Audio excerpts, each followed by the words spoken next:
meeting.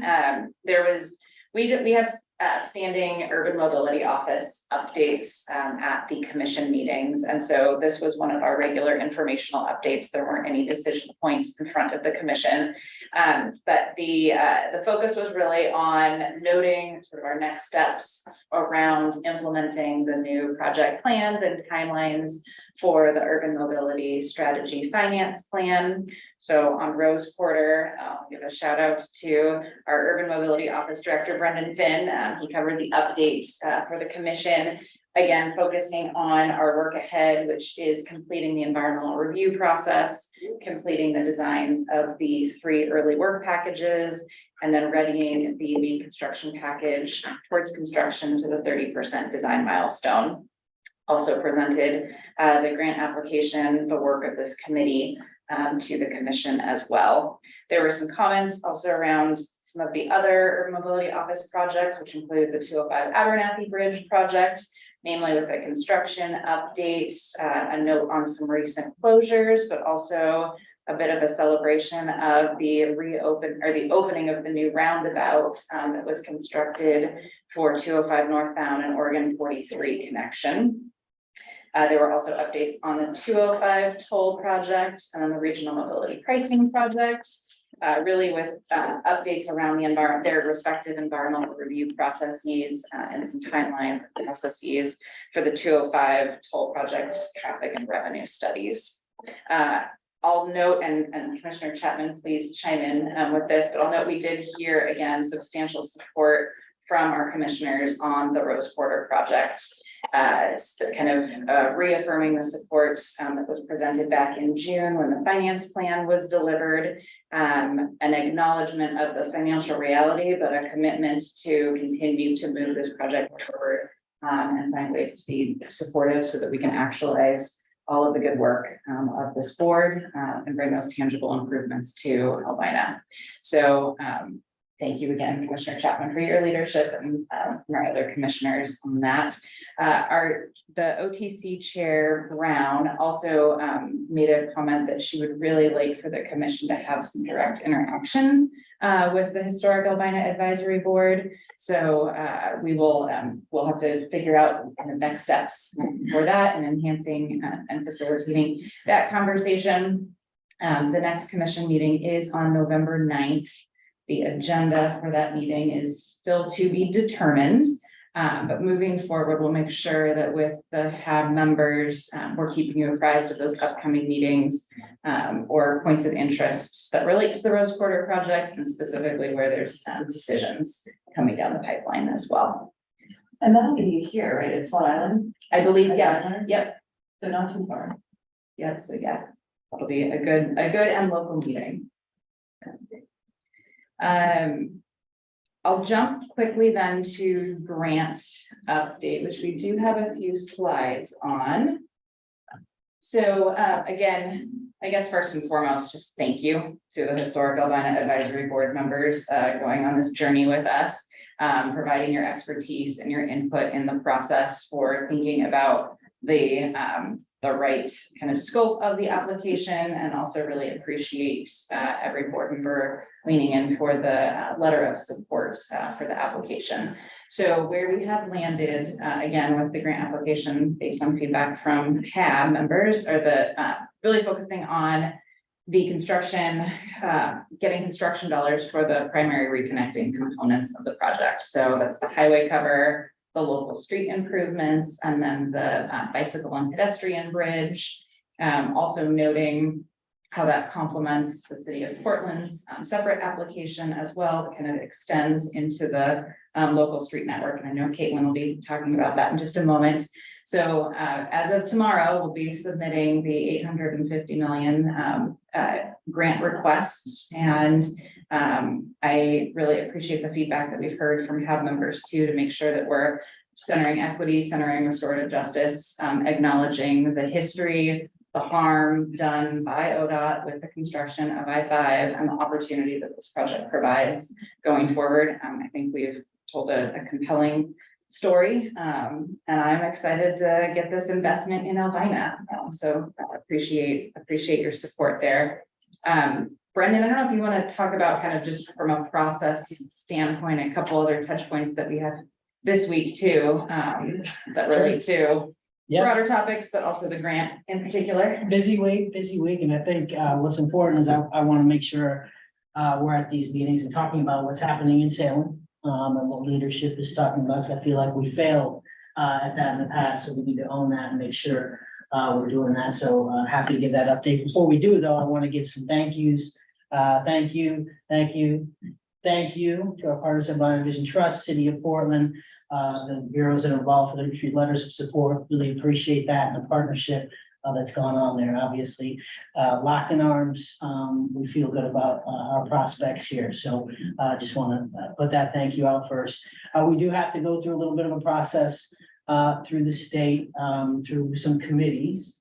Tomorrow, 11:30, I'll be before the Ways and Means Subcommittee for Transportation and Economic Development. They have a whole bunch of consent grant items, but because of the size of this one, I'll be up there right after the Interstate Bridge replacement project is also having their grant heard. That will then be forwarded, hopefully, get ahead of the legislative process to the full Ways and Means Committee on Friday. Where they will take up that's a bigger group. That again is kind of the budget overseeing body for the state of Oregon and for our agency in particular. So wanted to let you know where that is. I also want to share too, that we have letters of support, not only from our partners here around this table, but also from the leadership of the legislature. I think in particular our committee, the Joint Committee on Transportation. We'll make sure that those are distributed to HAAB members so you can see those words for yourself. So that the co-chairs of the Joint Committee on Transportation, which are basically the budget writers, were the budget writers for this project originally. Changes in scope and other things that are happening, they'll be taking that up again. And we also have received today a support letter from the governor as well. So we'll make sure that gets distributed. And I know HAAB members have had conversations with the governor's office, so appreciate that. So I think that'll conclude my update. Again, I'll be here at each of your meetings to make sure this group is staying well informed. I'm happy to answer any questions if anyone has any. And on letters of support, I'll also extend a thank you to City of Portland, with the City Council also providing a letter of support. Yeah, so I'm, since the Raymore and the Sun Group left this whole concept, I'm not comfortable with this equity lens. There's a lot of conversation about it, but I haven't seen any data. I haven't seen any dashboard, nothing to give me confidence that we are on a trend for inclusion, not necessarily on this project or any of the other projects that might be around the state. I would, I don't know what this HAAB is thinking, but it's not good enough to just have this in a conversation. I want to see some reports, I want to see some measurements, I want to see the proposal that the cost trust did before she left, and whether or not they reinstitute that particular equity and inclusion. ODOT's got some serious problems, has always had serious problems. And us, I like to hear all the good talk and everything, but at the end of the day, I'm not convinced that you all target for inclusion in a way that's going to be meaningful. Given its history, look at these projects that are coming online. Will we have people of color with the capacity to participate in a meaningful way? Right now, I don't feel like they do. And so unless you guys can say something different that convince me otherwise, I'm very skeptical about it. I appreciate that. And James, I know that you brought that up previously as well. And so actually at your next meeting and workshop, Assistant Director Erica McAlpin is going to be back to answer that question. And she's going to be providing some information on our Disadvantaged Business Enterprise program as a whole, the agency, and some of the data behind that as well, and the disaggregated data too. So that'll be at your October session. Yeah, and I just want to be real clear about it. The data definitely needs to be disaggregated because when you all meet your goals, it typically doesn't involve a lot of Black people in meeting those goals. You send them to a national, and very good people who look like me of building capacity was, obviously I was so excited about Raymore and Son and what they were working because they have demonstrated that they have the wherewithal to bring people of color, Black people in particular. And now that they're on the sidelines, so to speak, quote unquote, I'm very uneasy. And honestly, my gut is not feeling very good. Yeah, and for clarity, the Hamilton Cent joint venture and Raymore Construction are still with us under contract. Despite us not having the construction funding, they still remain with us in the pre-construction phase. The timing of starting construction is obviously delayed. Yeah, be interesting to know what the unions are doing. They're phasing in, what they're not doing, whether or not they're opening up, whether they're focused on this. That whole component is scary right now for me. Completely understand, and I think it's worth the skepticism, and look forward to Assistant Director McAlpin being able to help answer some of those questions in our meeting on the 10th. And also we're setting up some individual time to talk through that and get all of your great insight and feedback as well. I know that we had an opportunity, Megan, I wasn't sure if you were concluded, if it was time maybe to move to the city. Yeah, let's do it. And I know that Mike, I believe, has joined us online to share with us about the city's reconnecting communities and NAE grant as well. Actually, game time changed. Mike is still working. Oh. So I'm going to speak to these slides. Beautiful. You can Thanks, keep- Caitlin. yeah, we'll start here. So yeah, nice to see everyone again. Caitlin Raff, City Portland, or PBOT, I should say, Major Projects and Partnerships Manager.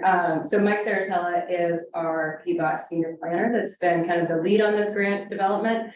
And he was planning to be here this evening, but cannot join as the grants are due. And he is just working with our city grants team on the kind of final QC check, making sure it's getting submitted in full compliance and everything. So I will just quickly go over some, the updates in terms of where we are, and also really also acknowledging a thanks to this group and partners for all of the discussions over the last several months. I think if anything, grant deadlines and when there's this much federal money on the table certainly helps advance key conversations. And I really do think we appreciate the HAAB's just really careful consideration and continual attention to ensuring that what we're putting forward would not only be taken seriously, but competitive. And so I think that it's helped produce some really competitive asks that we're excited about. So the City of Portland, PBOT is submitting 2 applications under the Neighborhood Access and Equity Program. The Broadway Main Street project, which we're talking about this evening, the other application is for 82nd Avenue, the Foley Sumner Neighborhood Connections, and that portion of 82nd. Both of those grants are intended to mitigate major transportation barriers and improve the multimodal access and address safety needs and issues in those areas. And both of them work to advance PBOT's transportation justice priorities by focusing these investments in the federally designated areas of persistent poverty. Next slide. So I do think that you all are relatively familiar with the project concept for the Broadway Main Street project, but really it does recognize kind of Broadway and Weidler as the primary multimodal connections over I-5. And focuses on opportunities to kind of look at connecting some of the catalyst sites that partners at Albion Vision Trust have worked to identify in their community investment plan, and looking at how we can help support connections, neighborhood connections, and to those community institutions and destinations, both to the north and east. The scope items would include kind of streetscape and safety investments to make what is a pretty busy corridor more welcoming for current and future residents and folks that would be visiting or returning to the area. Next slide. Oh, this is just another image of kind of what conceptual rendering of what a redesigned Broadway could potentially look like. And just to note that the project really is very much in coordination with the F5 Rose Quarter project. Not only the requests that has been the subject of conversation recently, but just going forward in terms of coordination as well. I think you can go to the next slide, but you know, we do recognize that combined these asks and also Mike put this picture up and I was like, you're gonna make me present to a slide that has my picture in it. Sorry about that. But you know, it's a large ask when combined, but I think we have really, there has been a lot of support and recognition from all levels and various forms of leadership, recognizing that this amount of investment is necessary, probably and more, really, to achieve the goals and the vision for the area. So we were at Portland City Council last week. Thank you to Brendan and JT for both joining. It was unanimously supported by council to submit the grant. And so that is what we are off to do. And yeah, thank you all very much. Thank you, Caitlin. I want to acknowledge those who may be in the public who have joined the live stream. We want to apologize for the technical difficulties, but thank you for hanging with us. If you are still in the meeting, we appreciate your presence today. Before we move forward, I want to ask if there are any questions regarding the Reconnecting Community or Neighborhood Access and Equity Grant presentations from either the ODOT team or the City of Portland team. So, Caitlin, this may not be in your wheelhouse, but the closing of the Nike store, the remodeling of the Lloyd Center, you all factor any of that stuff into how you are presenting, connecting our communities, grant-wise, or with the city? Is that part of the planning process, or what? I think that's a good question, and certainly something that and it's not necessarily in my wheelhouse, so I'm gonna have to follow up some as well. But our planning team that have been looking at this grant and actually help develop the project that's adopted, the Central City in Motion project for Broadway Wilder, certainly did look at this corridor as a kind of key connector up to the MLK Grand corridor as well. And so in terms of kind of connections to key centers and areas, but maybe is that not what you're getting Well, at? I'm just, you know, people are just leaving, you know, and why do all this stuff when people are leaving? You know, there's no anchor tenant over at the Lloyd Center. The Nike store is leaving. REI is leaving. Is this an issue that we as a HAAB should be speaking about or talking about? Or just doing abstract stuff, thinking about what's. I'm not sure, and I don't know that I can answer that, but what I would say is that even based on the charter that we just adopted today, our charge is to hold the Rose Quarter project accountable. Now, I know that there are significant investments in and throughout the corridor that relate to the Rose Quarter project. So I think there could be opportunity, but I'm going to help keep us moving forward in this vein. But I do think that there's opportunities for you all as advocates of the Black community to speak to all of those things and to collectively leverage your voices to impact those areas. So hopefully we can have some continued conversation in regards to the rest of the corridor, because I too am troubled by some of those departures, namely Nike and others. But I'm gonna move us forward on Rose Quarter today, and then maybe we'll find some opportunity to move into some other areas of advocacy. Maybe what I would offer is just that very much, you know, core to this project is looking at, you know, how to make our streets and public spaces more welcoming and safe. And so that's within what we can focus on and do. And yeah. Yeah, I would go ahead. Question. Mr. Posey brings up a very good point, particularly with Lloyd Center. And if Broadway Vipers develop, how far to the east it can develop? Because the plans that were released in the media renderings of what Lloyd Center may look like 15 years from now or less, to maybe include the stadium or not, to phase 4 to Holiday Park. It poses the question, what will be the final scope moving to the east? Will it be blocks away? Will it stop there until new development is done? It is going to involve the city of Portland, trying it. And so, respectfully say it's important to talk about, given curious Mr. Posey is any consideration given to substance.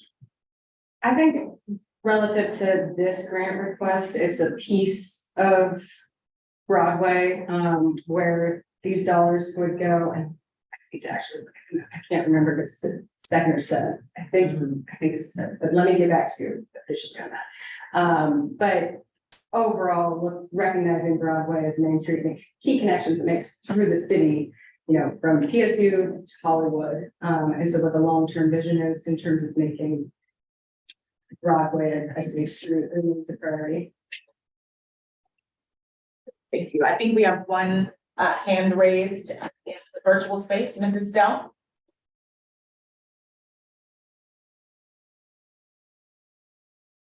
She just disappeared.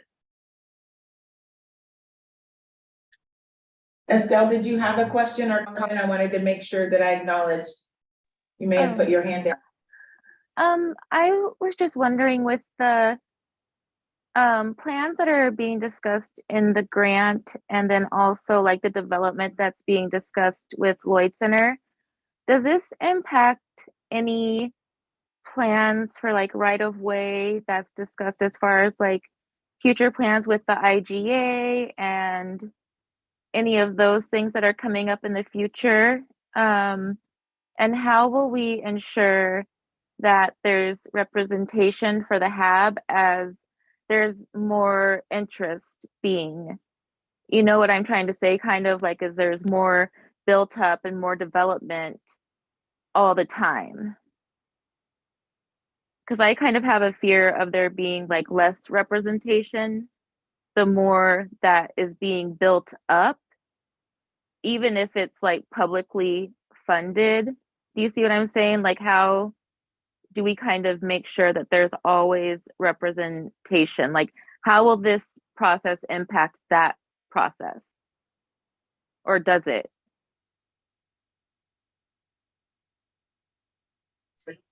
Because it, to me, it just kind of seems like development and gentrification to me, kind of like, because what exactly is being reconnected? I think I would say that with the Broadway Main Street project, there's certainly more project development, planning, and community outreach that would be done to advance the project in terms of readiness for construction. And so PBOT would very much be conducting that community outreach and involvement. And I think given the overlap in geography, and that hopefully we're successful with both grants, you know, it would continue to be a topic both with ODOT and likely the HAAB in terms of coordination on project implementation. Thank you to both of you for your updates. Before we move forward in the agenda, I want to make sure that there is an opportunity now that we are ready and live. If there are community members who have joined us in the virtual space who would like to give public comment, I'd love to extend an opportunity to do that now. And so I don't know if we should go back to that slide so folks can see. Hey, Erica, Yes. I want to acknowledge something just because I totally appreciate you for carrying this, but I also think it's the reason we're in this room. So Lisa, I work with Prosper Portland. We have the Bureau of Planning and Sustainability in this room too. The reason we're in this room is to hear feedback like that. It may not be the focus of this group's charge and charter, but we're in the room to hear feedback like that. So there are other processes that are, the governor has a central city task force that is convening and holding conversations around kind of cleanliness, security, other issues that are coming up in kind of the broader downtown. Super helpful to hear this feedback, to be able to take it back into those rooms. And I would encourage you, whenever you can give feedback, kind of in any number of spaces to do so. Kind of opportunities to support small businesses will continue to be kind of our priority as we think about program development and or future programs via tax increment or other tools that we have. And I'm sure the planning bureau is the same. I just wanted to say, we're in the room to hear this feedback, even though it may not be the focus of this particular committee's work for tonight. We're here to hear it and happy to take it into other spaces and or to kind of have folks from this committee come into those other spaces. In fact, we are going to be, Commissioner Rubio's office is going to be launching a Central City TIP exploration process based on council direction, and we haven't gotten from this table. We haven't identified who it is, but we just said we need connectivity back to this team. I'm so glad to hear that, because one of my real concerns is having everybody operating in these isolated towers. We're not talking to each other about, that's how we got gentrification. That's how we're in this bad situation in our community as it exists now, because we're not talking to one another. So thank you all for being here. And I'd be interested in seeing these overall plans 5 years out, talking about how this all integrates and come together. And just real quick to add, and I'll let my partners at the Bureau of Sustainability, but the land uses, Mr. Modica, to get to your, I believe are driven by the Northeast Quadrant Plan that was established, adopted by City Council. So the zoning that lets you know how much you can develop, I believe that's still guiding what development can happen where, which I believe was to the heart of your question, Mr. Modica. Part of it, Okay. so many.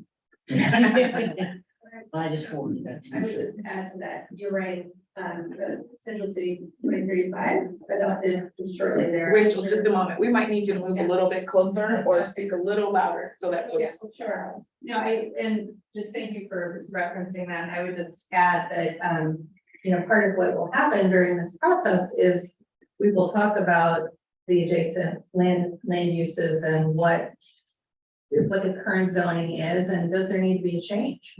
I mean, depending on, that's part of this process, is to think about what's missing. So, and we'll need this group to help us brainstorm and think through that. And so then we'll be able to my office will be able to take a package, what we call a legislative package, to City Council at the end of this process to think with any potential changes. I mean, we don't have zoning on the highway cover because we don't have one yet. But we'll talk about that and figure out what that needs to be. And potentially look at other changes in the surrounding area as well. Thank you. Appreciate Lisa from Prosper and Rachel from Bureau of Planning and Sustainability to chime in there and offer the ear to hear and take comments in regards to all of the areas that directly affect the project that we're working on here. I want to quickly go back and just verify whether or not we have community members that are in the virtual space who may want to give public comment. Thanks, Erica. We still have no one in the queue, so no comments today. All right, thank you. Well, let's move forward. I appreciate all of the conversation here. With that, I'm going to invite my colleague James McGrath to share some pieces of a design update. Thank you. And I have to stand, so. It's all right. Next slide. So we've got 4 things that we think we need to be working with you, much like we did in the years past on design issues. We think there are 4 main issues that we need to tackle. They're related to each other. They're also things that we can study individually. But these are the 4 things that are going to help us drive the main construction package to 30% milestone, which is an important milestone in a design project because it means you're getting ready for the funding, you're getting ready to build. And so these are the 4 topics that we have. I'll talk about them in a little bit more detail. They are not all the things that we can talk about, and there's going to be opportunities to talk about more things, but in the main construction package, which is the core of the project, it's a really complicated area. So we've tried to boil it and simplify it into these 4 topics. Next slide is a little bit about when we think we'll be introducing them. And we've generally tried to establish a rhythm of introducing a topic, having time to discuss the topic as we work towards a recommendation. And we generally have a cascade of those things happening over the course of the next 12 months, as it were. And I'm sorry that I'm waving at the screen, but maybe people cannot see it. And underpinning that is a lot of work on the cover engineering process. That each of these will have some contribution to make along the way. So that's the general layout of it. I'll talk in a little bit more detail on the 4 topics, and then I'll absolutely open and welcome dialogue on this. So the next one, and these aren't presented in any particular order because they are inextricably linked or related. The first one is around Ramsey and Wheeler, which are 2 streets that are related to the relocated interchange as part of the reconfiguration of the project. We have some choices to make about how this Swiss watch of traffic is going to work. And one of the key choices is whether we are routing traffic on Wheeler or we're routing traffic onto Ramsey, and what that begets for all of the other local streets designs. So this is one of the first topics we'll be talking about. Are we thinking about it the right way? Have we identified the right trade-offs? What do you think about the design options when we seek to dive in a little bit deeper and move from fat arrows to actual laneways and sidewalk configurations? What do you think about that? Ultimately trying to drive to a recommendation on which way the project wants to route traffic as one topic. The next one, hopefully, is sort of inextricably linked to it. It's certainly proximate to, and that is the bicycle and pedestrian, or pedestrian and bicycle overcrossing. The component formerly known as the Clackamas overcrossing, the configuration of this, the way it relates to some of the choices I was just talking about on the local street network. The configuration of it, maybe the beginnings of some aesthetic considerations about that particular overcrossing. What is its relationship to some of the other things? This is an important feature to bring a little bit more clarity to. Make sure we're making the right connections, make sure we're driving to a design and we're understanding the cost of that design. So that's a really important characteristic and an advancement that we need to do for 30%. The next one, also related, is all of the stuff that's happening on the highway covers. And this is a gander at the configuration as it's, we sort of take a snapshot of the project at a moment in time. We've identified areas of the cover where the bridge deck can do a certain amount of work for future development, and areas where it may be able to do a little bit lesser. We've identified parcels that are adjacent and off cover. So we've got a bunch of work that we're excited to unpack and talk about with you, a bunch of assumptions and considerations that require dialogue and conversation. We want to talk a little bit about the magnitude of development that we can expect in a long-term future, and how do we set the table for that? And then what is the conversation between the streets that we want, the public realm that we want, and the development parcels? These 2 things are actually inextricably linked. And I'll talk about that a little bit more on the next slide. So the street design, not just Ramsey and Wheeler, but how the whole network works is also an important thing, including, I think, really especially in trying to set the table for development. The relationship of the building to the street is really important. Think about loading zones, curb zones, cafes, the width of the sidewalk, the adjacent sort of curb use. Are we doing transit stops? Are we doing bicycle parking? Are we doing cafes? That whole conversation about what's happening between the street and the building has consequences, if you can go back one, It has consequences for where we draw the future property lines. Is it possible? So if we say that on Hancock, in order to best support future development, it's prudent to have on-street parking, right? We know retailers love it. Maybe the particular uses that arrive eventually want some on-street parking. Well, as we start to introduce on-street parking, that means the street itself is getting wider, which means it's poaching some of the space for future development. We need to have that dialogue. How many times are we seeking to widen the street for curb uses? Loading zones is the most immediate. We all know the importance of loading zones to a business. Where are we doing so and how does that affect the parcels themselves? So that is a dialogue. You can see why I started by saying they're all related. We're going to unpack them one by one, but we're always going to come back to, aren't these things related? This is the main construction package. This is a good depiction of it. It's a little bit broader than this, but it's a really complicated part of the way the whole thing works. So we've got 4 topics. We've got a schedule over the next, I think it's 8 to 12 months to tackle it. And this is the kind of stuff that we're going to be doing. Again, the whole point is to get us moving with your support and dialogue to a 30% milestone, which is a really important milestone, both for funding, but for certainty. And that's the presentation, so go for it. So of the 4 bullets, which in your vision becomes the most prudent to discuss first? If you go back to the slideshow, this is a depiction of what we think is important to tackle. We're sort of, maybe that the previous one with the schedule on it. This is our proposal for tackling this. Starting with the Ramsey versus Wheeler, which is sort of an important thing, how this Swiss watch is going to work. It begets things related to the bike pedestrian crossing. I'm going to get that right, the pedestrian bike crossing. And it relates to how the rest of the network works and the burden on the rest of the streets to do the traffic work. So that's the general cascade of topics. But of course, it's all related. We know they're related to each other, but we think they're sort of somewhat sequential. But we know they're all related to the development. And so there's dialogue across that work stream as well. And James, I'll just add that I think previously, when we've been talking about the highway cover process, we were planning on having, recommendations even as soon as this fall, getting into a lot of the detail around the term development scenarios and processes.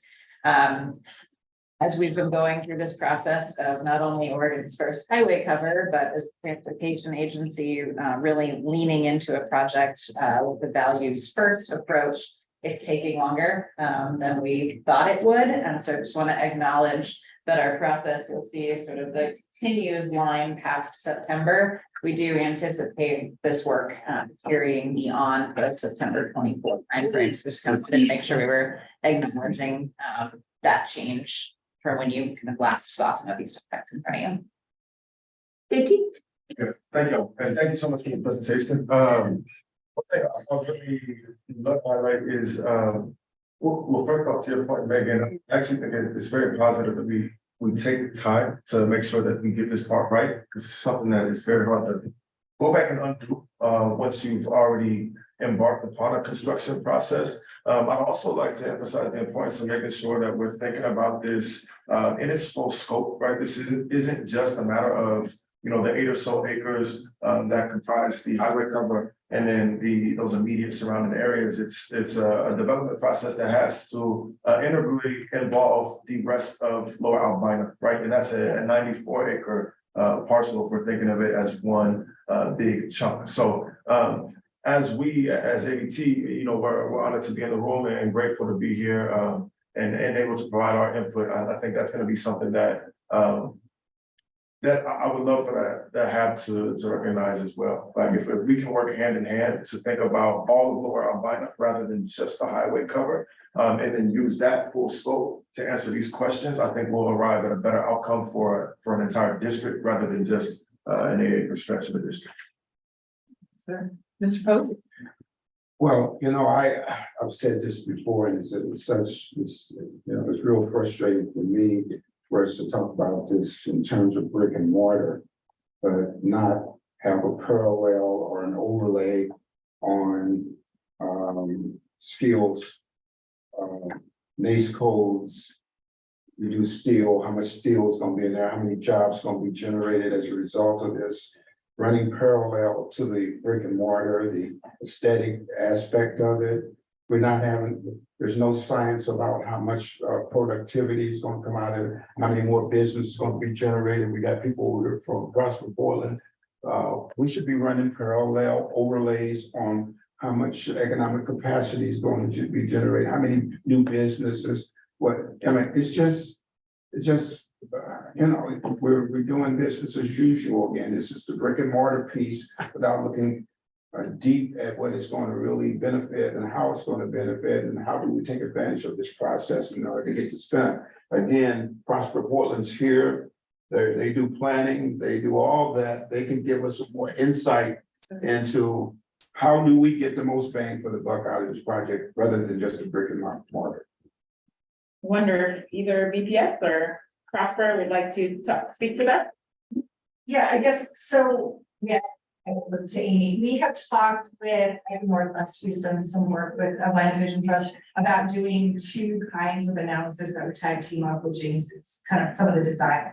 What I would call urban design work. It's totally urban design work, which is, one is what are some of the real estate kind of feasibility? Like how would you actually put a building together financially? What would that look like? What would it cost? Kind of what are the kinds of sources that could tap into public, private, nonprofit, whoever it is, resources? The other is totally the like, what's the economic impact? So how many jobs? And we haven't thought about it from a construction base, but we could certainly do it. I mean, there's a methodology that's a standing methodology that says, if you build this amount, this is the number of construction jobs. We could do it. Yeah, thing called in-plan analysis, but we should also do it by like square footage for small businesses. How many small businesses would that support? Number of units of housing, what would that look like? Community gathering space, what kind of events? That would probably be more qualitative than quantitative, but you know, the deal is that, you know, all this change, you're gonna have landscapers, you're gonna have saw, you're gonna have all kinds of products going into this thing. And you know, I don't have the expertise to figure that all out, but you all do. We already have models all over the country. Why come we can't put something together approximating what we're trying to do here? And I don't know that it's tonight, I think it would be a really helpful conversation, because I know James has a lot to get through, is the like, what are the we would call them outcomes? What are the kinds of outcomes that HAAB would want measured, tied to what is getting built? So is it the number of construction jobs? Is it the kind of direct construction jobs or also indirect? Is it the number of small businesses who could kind of be supported in the space? Is it the number of residents and kind of conceptually? Okay, if you have this much square footage for a residential tower, you can do X number of 3-bedroom units and Y number of 1-bedroom units. We could do that. It's a model. So.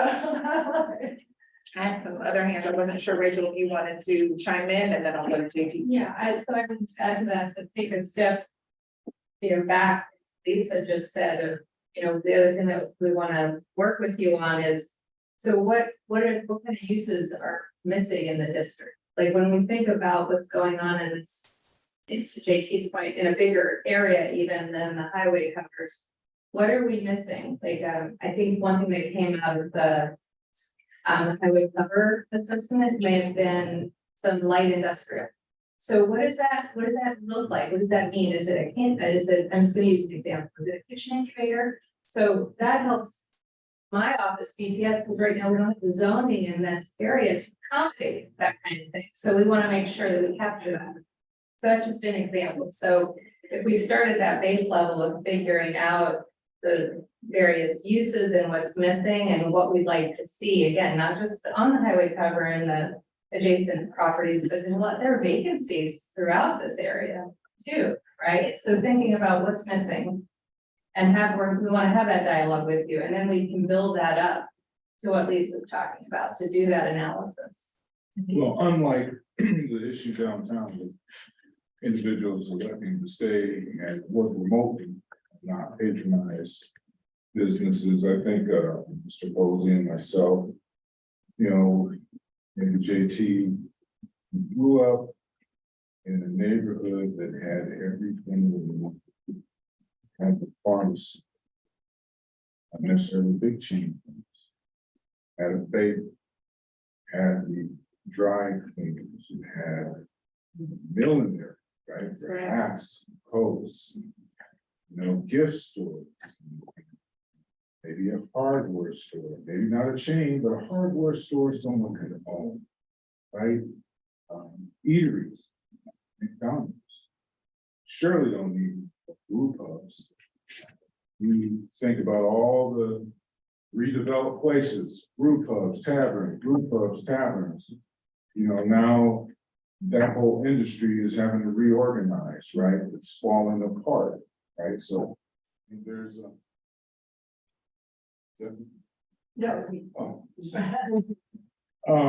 So that's what's missing. Not daycares, but actual schools, charter schools.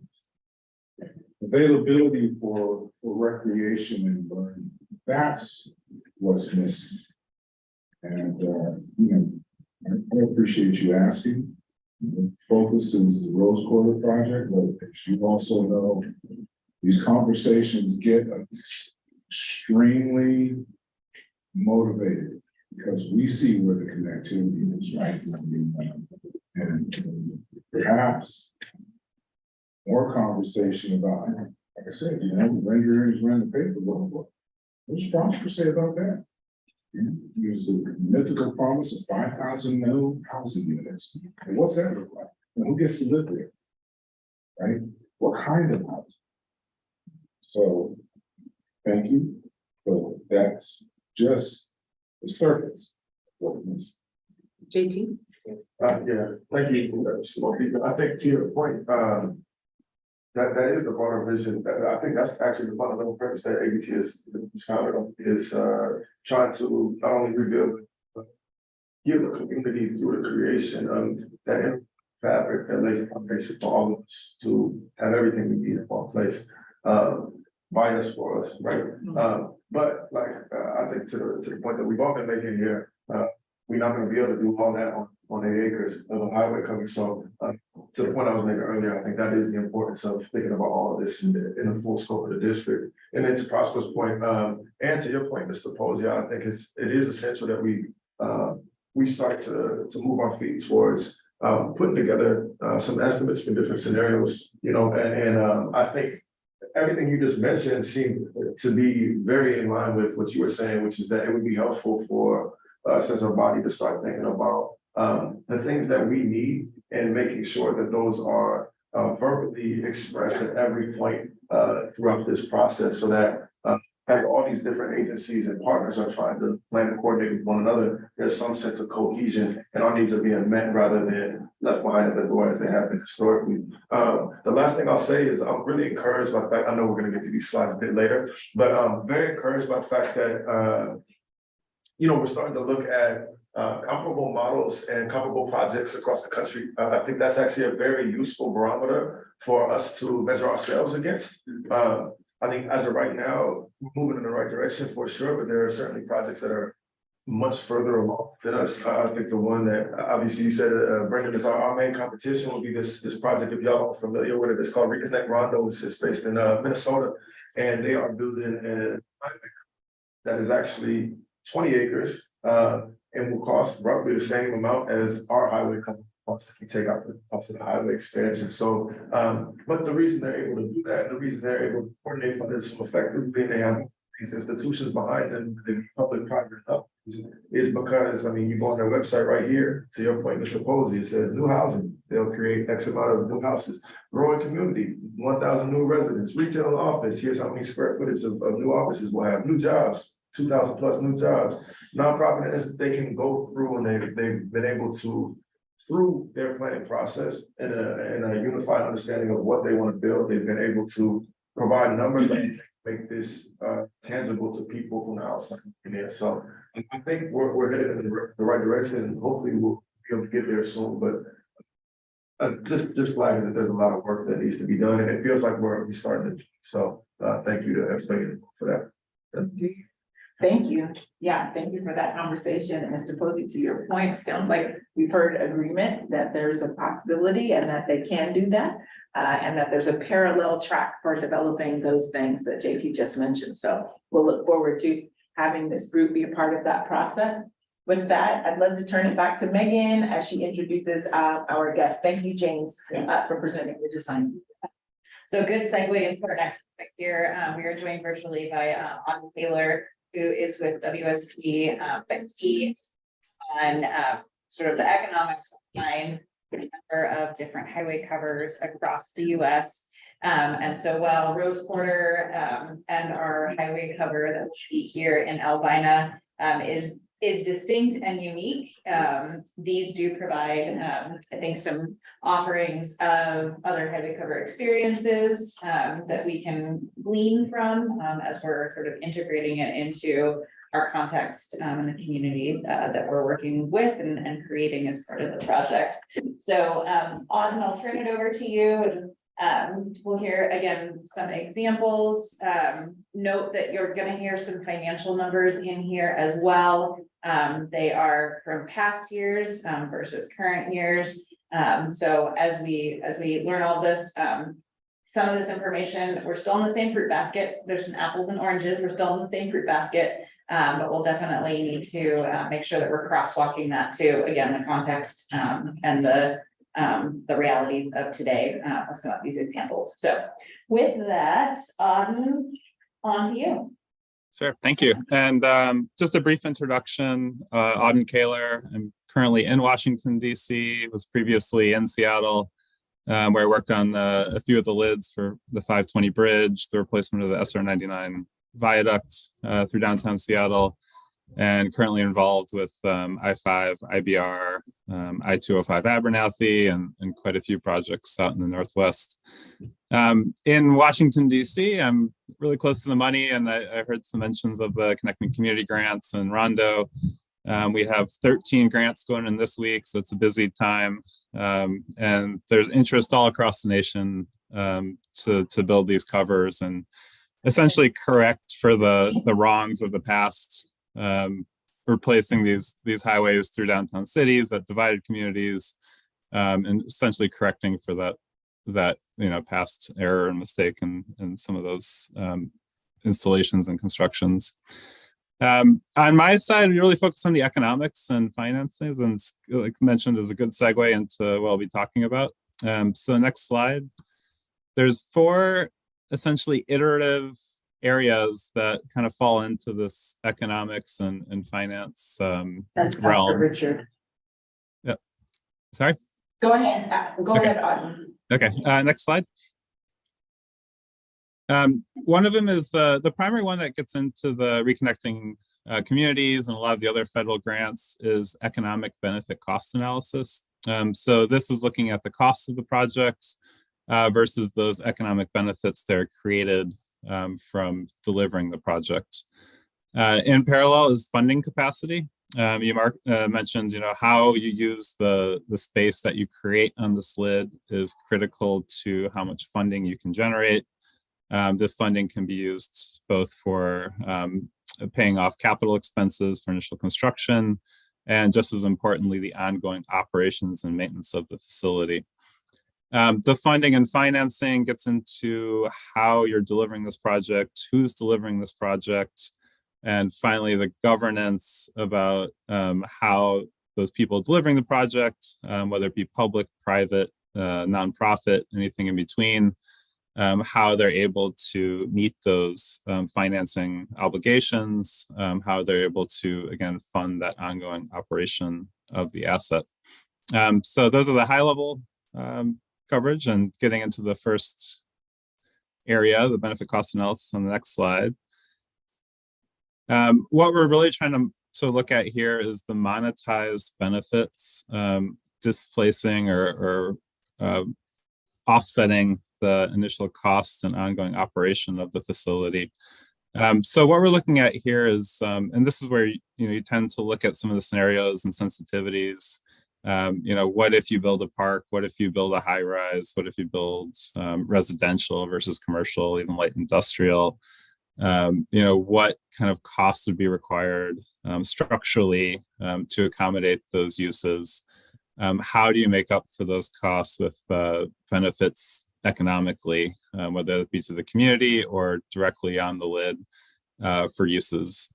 A lot of those benefits come from various areas. Connectivity is critical in the Reconnecting Communities grant. Again, replacing some of those connections that may have been lost with the initial construction of the interstates, but also the opportunity to provide multimodal connectivity. This would be helping to reduce auto use, it'd be helpful to reduce emissions related to that, bring people to transit, bring people to biking and pedestrian use, where they might not be attractive right now going over a highway or interstate facility. Some of those other benefits comes from reducing vehicle miles traveled. So again, you're providing more direct access to communities, and then also reducing travel time. And then you have travel time savings attributed to those, again, those direct connections. A big benefit to the LIDs is really the reduction of noise and emissions to the neighboring communities. So essentially you're getting rid of a pretty significant disbenefit of the current interstate system. What happens is, there is a direct benefit to houses or buildings that are next to the existing interstate where the lid is created. As you get further away from that site, those benefits tend to decrease until you get to the point where you're essentially back to full exposure to the interstate on the areas adjacent to the lid. Travel time reliability, another issue both on the lid and under the lid. Typically, when you're looking at some of these facilities, you may be making improvements to the lanes underneath for the interstate highway. Another big thing with the Reconnecting Community grants and the bipartisan infrastructure law in general is that it addresses a very big need throughout the country right now. A lot of these interstates were built in the 1960s, 1970s. They're getting close to the end of their useful life. So we're looking at a lot of these big assets need to be replaced anyway. Adding a lid or addressing some of these neighborhood concerns, this is the right time to do that since we're incurring those costs already. And then finally, talk about property value and equity. Skipping to the next slide. This is also a very critical issue for all of the bipartisan infrastructure law programs, and most importantly, the Reconnecting Community program. As I heard mentioned with Rondo and a lot of the other projects throughout the country, this is really the emphasis of a lot of these grant applications, anticipating what the impacts are going to be from gentrification and displacement. There's lots of ways to do this. What we did with I-5 through downtown Seattle, which is a partnership between Seattle DOT and Washington State Department of Transportation, was essentially take an inventory of everybody who lives within a certain proximity to the proposed lid, looking at income, demographic information, racial information, looking at what low income or subsidized housing is currently available.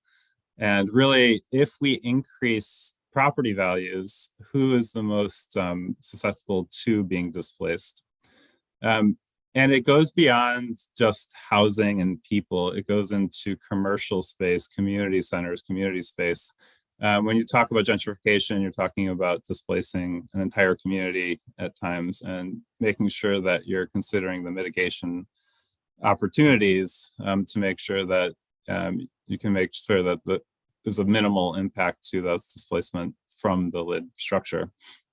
And in some cases, we look at historical experiences that it can actually exacerbate the problem if there's a localized tax or property tax to fund the lid or program. That could also have higher impacts to some of those lower income communities. Again, with some of our examples, we reach out and actually go door to door to some of the retail and commercial establishments within that area to learn about their clientele, to learn about those risks of displacement, how much more rent could they pay and sustain their businesses there, assuming that rents will increase with the availability of greater park and recreational spaces or other improvements attributed to the lid. And then again, developing those mitigation strategies to help preserve those communities that are there today. Next slide gets into how this iterative process works. I won't go into too much detail here. But essentially, as we evaluate those cost benefit opportunities through economic activities and plans for the structure, that cycles back into the funding and financing discussion, which cycles back into the governance and program development analysis. So all of these things need to be continually evaluated as you go through this process of looking at the opportunities with the lid. And next slide.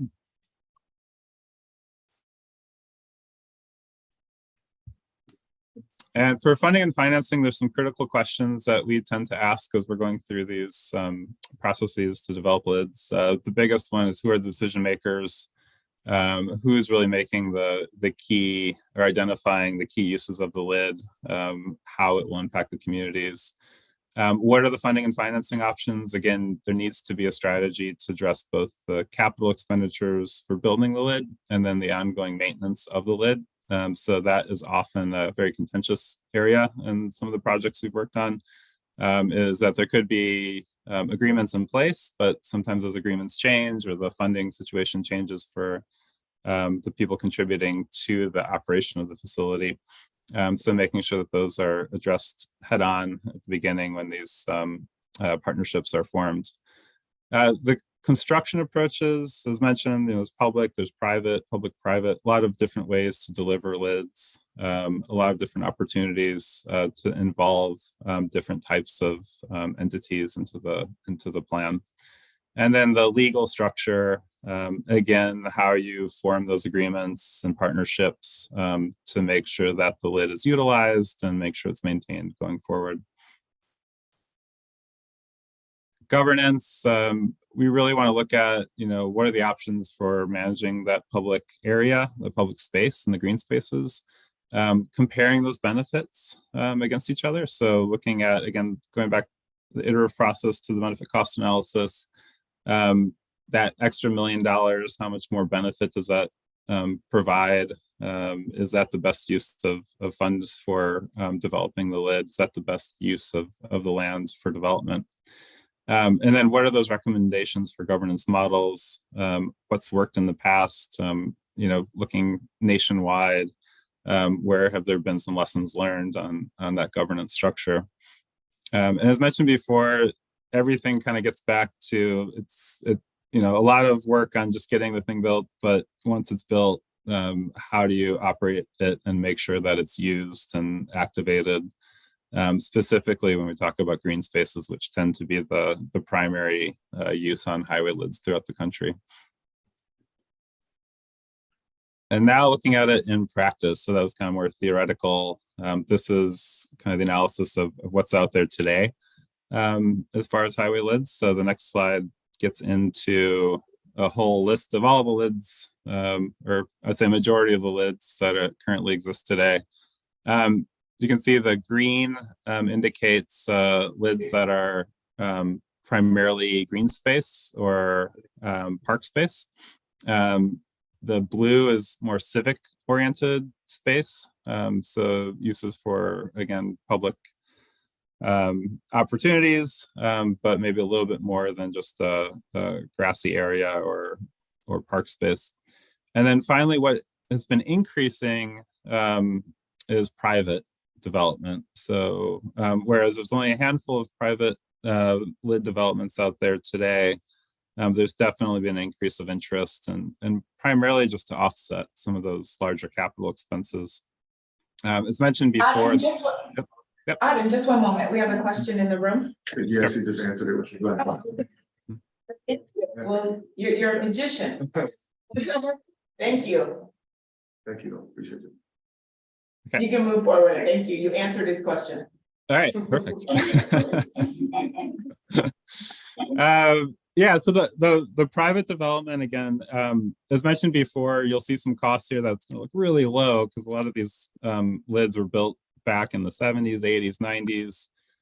The cost of building them was a little bit easier for public entities to absorb and build the projects. Now that we talk about, pretty largely escalating construction costs, we're seeing there's more interest in activating the space for private use, or again, more than parks, but using it for civic space.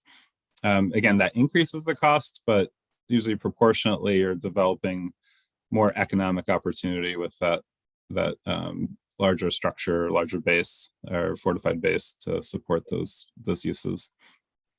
And yeah, just to provide a few examples here, some regional, some national, but looking at kind of park activation, civic activation, and finally those private activations that are increasing in frequency.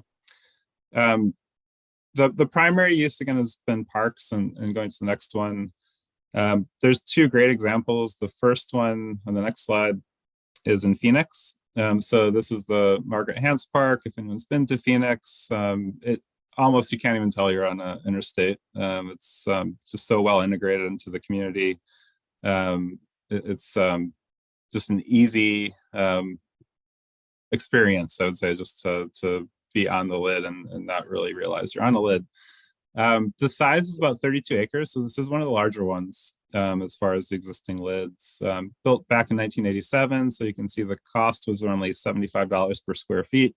We wish we could do that today. The funding was all done by the Arizona Department of Highways, and then the improvements on the lid were also ADOT constructed. So ADOT really took the funding and construction costs portion of it. So what they did is once they built it, they developed an air rights agreement with the city of Phoenix. There's no air rights payment by the city. They pay $300 a year for admin costs. And then that is tied to ADOT's admin costs. So again, it's a fairly minimal number. And then the city has the use of the lid through those air rights for 50 years. Going to the next slide, kind of stick on here. So how is it paid for? This is again, a good question for any folks considering a lid. So the O&M, operating maintenance, the repair and replacement, they're all the responsibility of the city Parks and Recreation Department. This is maybe a little bit old, but at the time we spoke with them, their annual budget was about $1 million. That was also supported through partnerships. You can see a few listed there.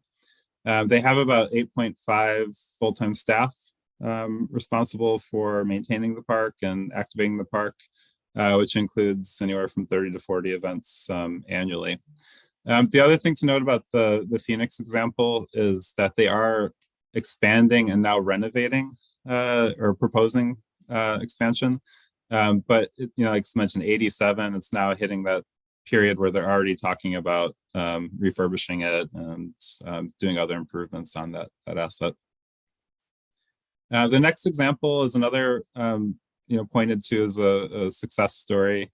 Quite a bit smaller than the Phoenix example, but this is about 5.2 acres. This goes through downtown Dallas.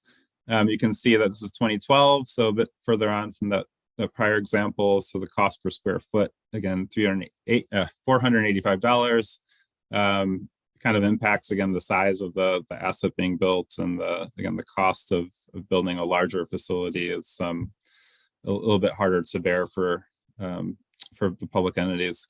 In this case, similar to Arizona, TxDOT, Texas Department of Transportation, constructed the tunnel and lid. And then the city was responsible for all the utilities, the civil, street work, and the park area and signage above the lid. So a little bit different than Phoenix, where the state did both of those. It's an interesting combination of public funds and private funds for that construction. It's partially funded by the city of Dallas through a financing bond measure. And then they also received funding from regional transportation or TxDOT, and then supplemental funds from federal. And there was a few grants embedded in there. This is before connecting communities, but we did have some success with infra and RAISE and a few of the other federal discretionary grant programs. Air rights are, sorry, one more thing on that one.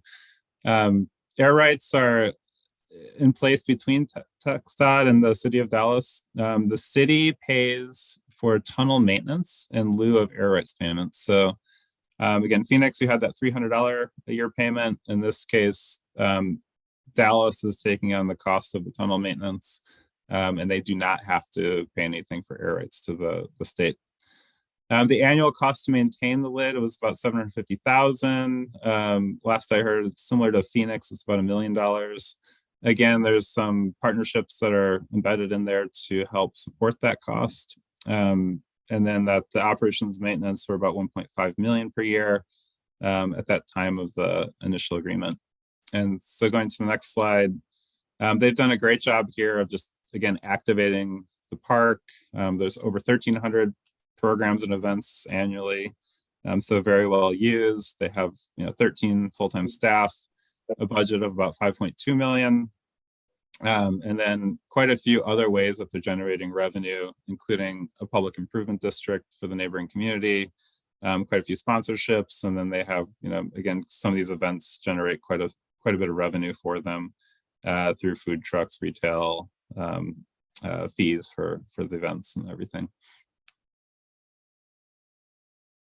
Next, we kind of look at civic space. So this is kind of an enhanced public space where you have more things provided for use, more economic development. A good example is north of you, the Washington Convention Center in Seattle. If you've gone through I-5 downtown, you've likely driven under this. So there's 2 phases to this. The most recent opened in 2001. Again, this is 5 acres, so similar to Dallas, but again, the cost is significantly higher, almost double. And the reason for that, again, is that you're supporting a larger structure, a heavier structure above the highway. So the construction was included these 30 concrete columns in the median of I-5, and most of that funding was coming from state bonds. So Washington State Department of Transportation, WashDOT, provided or built the structure, and then a portion of those air rights were leased back to the Washington State Convention Center, which is essentially owned by the Washington State through now King County Public Facilities District. So King County Public Facilities District is now responsible for the operation maintenance, repair and replacement of the building. However, again, similar to Phoenix, WashDOT maintains the tunnel underneath the facility. And next one, this is another one that's fairly historic and one of the first examples that we tend to look at for highway lids. This is Lytle Park in Cincinnati. This was opened back in 1970. Again, it's on the smaller side of about 2.3 acres over I-70. Not a lot of information out there, unfortunately, on the construction cost, but it was constructed by Ohio Department of Transportation. And then, you can see there's quite a bit of history in this community for covering that asset. And next slide. So the air rights in this case are between, similar to the other examples, between Ohio Department of Transportation and the city of Cincinnati. This is a bit interesting in that it's a quasi park and apartment building. So they're able to provide subsidized housing, preserve, again, the makeup of the community. Cincinnati Parks is responsible for the park portion of that. And then they also have city involvement in the apartment or housing portion of the project. So the annual budget is fairly small, 84,000 to maintain it. It's against a smaller facility. But again, similar to Dallas and Phoenix, they are looking at a fairly significant revitalization of that initial park asset of about $6 million. So again, this kind of speaks to how you have to keep maintaining these facilities and looking at ways of enhancing them. Finally, the private development. So 3 examples we'll look at here. The first one on the next slide is again in Seattle. This is actually an interesting one. Many people don't really kind of consider this to be a lid, but it is built over a ramp going onto I-5. It was completed in 1990. It was initially a private development, but most recently was sold to the city of Seattle. This was back in 1996. The initial lease, so again, back in 1990, was a 77-year lease. So that was between WashDOT, the Washington Department of Transportation, and a private entity called Gateway Associates. So the lease payment is very interesting in this one. So it's a percentage of the net operating income from the private development, which initially was just over 3.1%. And then it kind of morphed into the new fair market values. So it has increased over time. The operation, maintenance, and repair and replacement are all the building owner. Where similar to some of the other examples, WashDOT is responsible for the underneath of the building or the highway ramp and maintenance. Next example is probably the best known one, is Copley Place in Boston. So 1983 was the original one, and through the Big Dig and other investments, there's been quite a bit of additional expansion of highway leads in the Boston region, largely built on the success of Copley Place. This is actually much bigger than it looks. It's 11 acres over I-90, with about 1.3 million square feet of retail space and other use space. So it's mostly malls, and that was all funded by a private developer. The developer acquired those real property rights from Massachusetts Department of Transportation. And the development included, various uses, similar to Seattle. We have a convention center here. There's some hotels, shopping center, and then even a parking structure to address some of those parking needs downtown. All the operations and maintenance is privately owned or from the private entity to maintain that facility going forward. And the next slide. And finally, probably the most recent example is Capitol Crossing, very near me here in Washington, D.C. This just opened in 2019, but a lot of the buildings opened during COVID in the last few years. It's about 6.5 acres, and you can see that this is about $706 per square foot. This was a very interesting partnership, as everything is in DC, because the feds have to be involved. So this is between FHWA, who provided a portion of the real property to construct it to the District Department of Transportation. And then the District Department of Transportation went through a developer property group's partner or provided the real property rights based on the 200 million construction cost. So to make up those costs. So they are in the process, mostly done, of about 2.2 million square feet of new development, includes 7 buildings. Most of it was completed in 2021. There's still a few projects in the works, but it has been fully integrated. You can see that and maybe exacerbated through COVID, they are looking at a shift in how they use that land. Initially, it was mostly commercial space. Now they're looking at more retail or residential and hotel over that same area. And operation and maintenance, it's all privately owned properties. And one more slide here. So the FHWA approved a conveyance and fee for the real property rights that were required to construct the asset. And then District Department of Transportation, essentially, they have a permanent easement for the operation of I-395 through that area. And then they provided that again to the developer to use for that mixed use activities. One lesson learned, and there's something to be said for the design of lids. Oftentimes there are existing ramps that we see kind of feeding the interstate highway that the lids are covering. In the case of Washington, D.C., the interaction between that ramp and the highway speeds and the surface streets was fairly dramatic, and there has been some casualties and some pretty severe injuries where that intersection occurs. So going back to my initial points on the economic analysis, the benefit cost analysis, safety is paramount, and making sure that all of those interactive components between the underlying interstate highway and the surface area are considered throughout the process. So I know it's a lot to digest, and just in summary, I have 2 slides and open up to questions. But really the lessons learned here are that funding is very much dynamic and very specific to each project.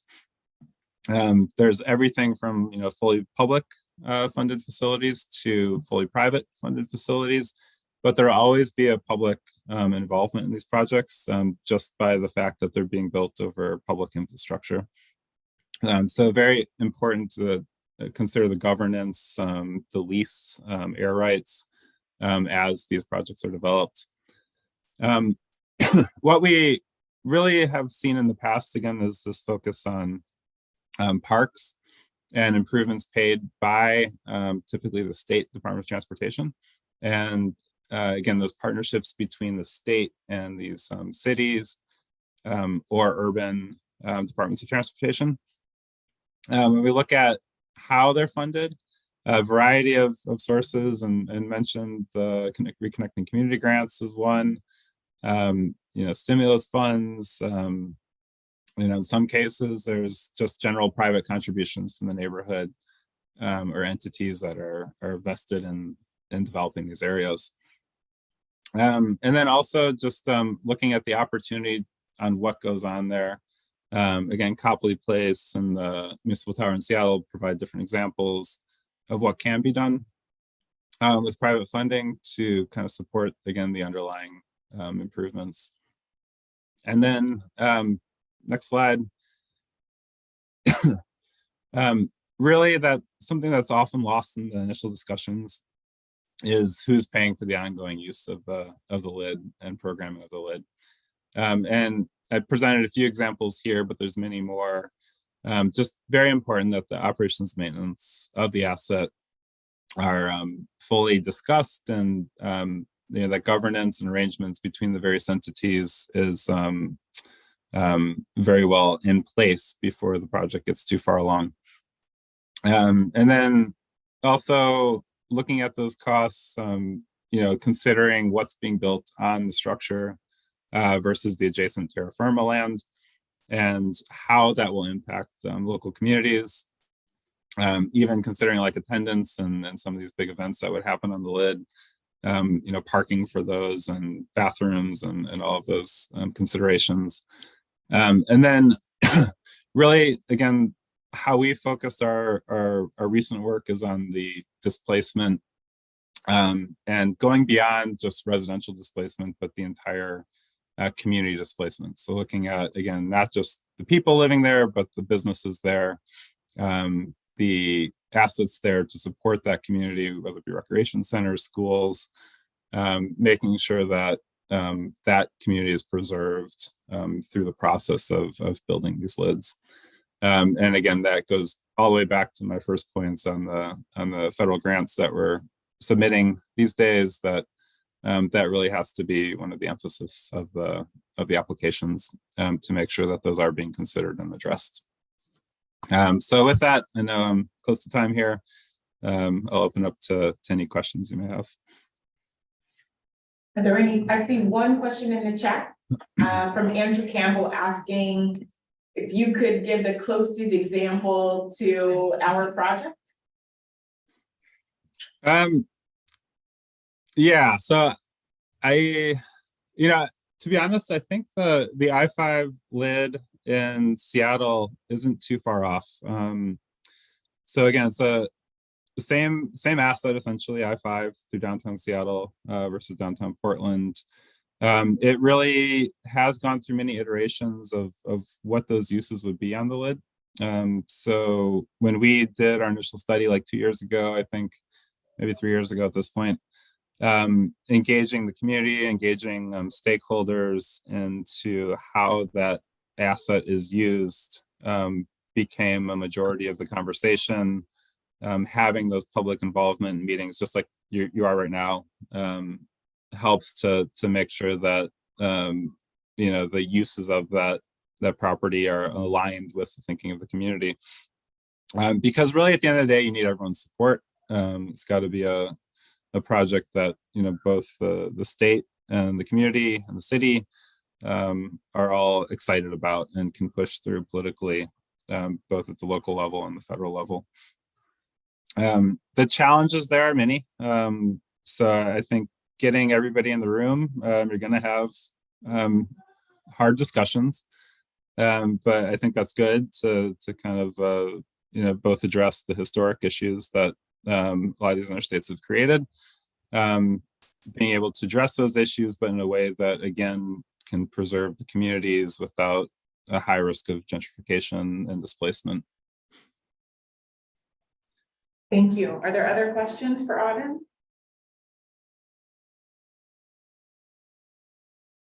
Hearing and seeing none. Auden, thank you. We know you're on the East Coast. Thank you for spending a part of your evening with us.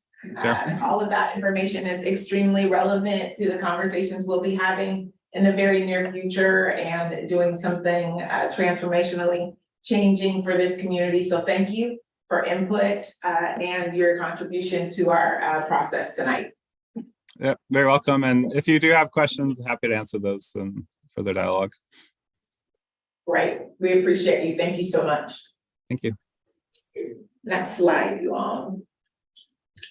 Well, we are coming down to the final moments and we did it. We're almost within our time frame. Next slide, please. Really, we want to thank you all for engaging in the conversation. Thank you to the city, to PBOT and Prosper and BPS for being willing to lean in and address all of the concerns, whether they relate directly to this project or other areas in our community. I want to share with you all, we're moving to prepare for the next 3 or 4 months of meetings and working with the city partners as well as the design team to engage you all around those areas that James presented. Our next touch point with you all will be on October 10th. So you should have received an email that kind of outlined our next meeting dates through the end of the year. As things pivot, if they do, we'll definitely let you know, but we wanted to be able to begin to give you those kind of at a glance. I used to hang things on my refrigerator back in the day. I know that everybody's kind of electronic, but again, October 10th, we look forward to engaging with you. Those additional comments, questions, please make sure to connect with me about them. Again, happy to continue to have those conversations one-on-one and make those connections like we're going to do with Director McAlpine, Assistant Director McAlpine, and others. So again, I want to thank you, Commissioner Chapman, for joining us in the room and the commitment to hearing and being a part of the community discussion. With that, please, I hate to say this because I'm a sunshine person, but stay dry, and we will see you all on October 10th. Good night, everyone. Thank you. Thank you. Night. Thanks, guys. Thank you so much,